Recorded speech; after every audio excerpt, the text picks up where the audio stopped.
Bismillahirrahmanirrahim. Alhamdulillah. Allahumma salli ala Sayyidina Muhammad wa ala ali Sayyidina Muhammad, amma ba'd.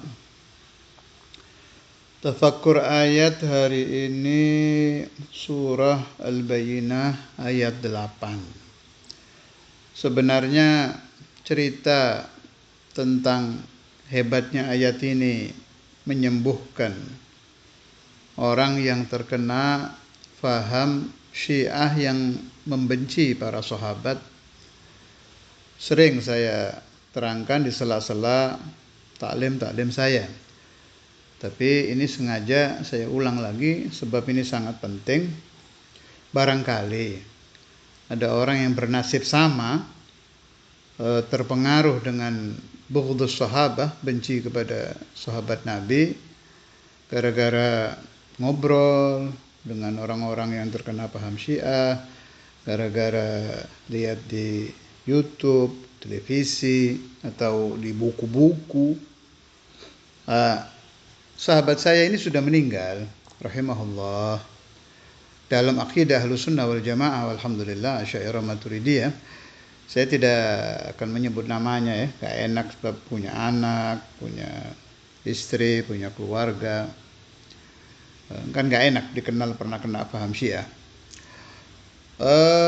Saya tanya langsung kepada beliau itu, apa yang menyebabkan antum bisa kembali ke cinta sahabat, kembali ke ajaran Ahlussunnah wal Jamaah, Asy'ariyah Maturidiyah.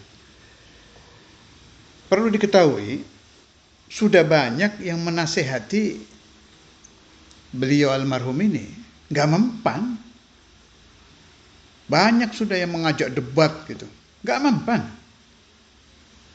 Dikasih kitab-kitab bantahan karangannya zaman ini, cerita zaman dulu ya, zaman saya belum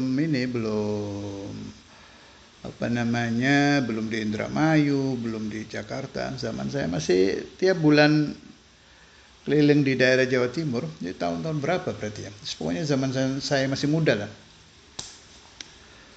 Dikasih dulu itu ada kitab karangan almarhum Al-Allamah Al-Ustadz Abdullah Abdul. Bahasa Indonesia itu gak terlalu besar itu. Ya gak mempan. Dikasih ceramah-ceramah dulu yang getol urusan ini, Al-Bayyinat, Ustadz Tahir Al-Kaf almarhum, gak mempan. Ajaib ini cerita ini. Dan ini benar, gak dibikin-bikin. Saya ya sedikit banyak tahu lah, bisa membaca watak orang dusta apa tidak, sedikit banyak, bihamdillah. Ini benar, ini sembuh dia. Jawab beliau gara-gara merenungkan ayat itu tadi itu. Radhiyallahu anhum wa radu'an. Dzalika liman khasyiya rabbah, yang saya tuliskan di judul itu. Surah Al-Bayyinah ayat 8. Kebetulan sahabat saya ini ngerti bahasa Arab. Makanya jangan hanya mempelajari bahasa Inggris ya. Bahasa Inggris penting, bahasa dunia, tapi bahasa Arab lebih penting sebab bahasa Al-Quran. Anda akan sulit memahami Al-Quran kalau hanya dari terjemah. Nanti yang menerjemahkan salah ikut salah. Dan lebih baik mengerti sendiri bahasa Arab. Bahasa Arab, bahasa Quran, bahasa Ahlul Jannah, bahasa Rasulullah SAW. Perlu dipelajari. Dan sahabat saya ini menjadi sembuh gara-gara mengerti bahasa Arab. Merenung sendiri itu. Radhiyallahu anhum. Loh, ini jelas nasnya ini, Quran lagi. Radhiya ridha, Allahu Allah, anhum dari para sahabat. Terus mikir sendiri ini, bukan kayak saya loh. Saya kan ngaji tauhid di Kiren, Tegal, jadi ngerti lah pembahasan tauhid. Ini enggak, mikir sendiri, dasar dapat hidayah saja. Berarti Allah ridhonya kapan ini? Itu mikir sendiri itu. Kalau kita waktu ngaji tauhid kan ngerti Allah Ta'ala qidam, baqa. Berarti kalau Allah ridho ya berarti sebelum menciptakan alam ini Allah sudah ridho. Kita kan paham kalau orang-orang ngaji tauhid ini mikir sendiri nih.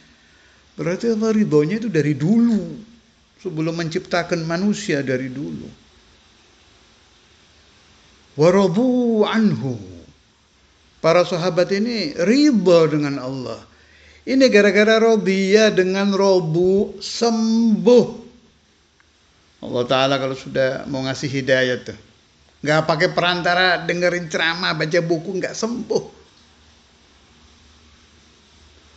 Allah Ta'ala idza arada yahdiya rajulan, ya, kalau ingin memberi hidayat kepada seseorang, cukup memasukkan renungan segitu aja sembuh.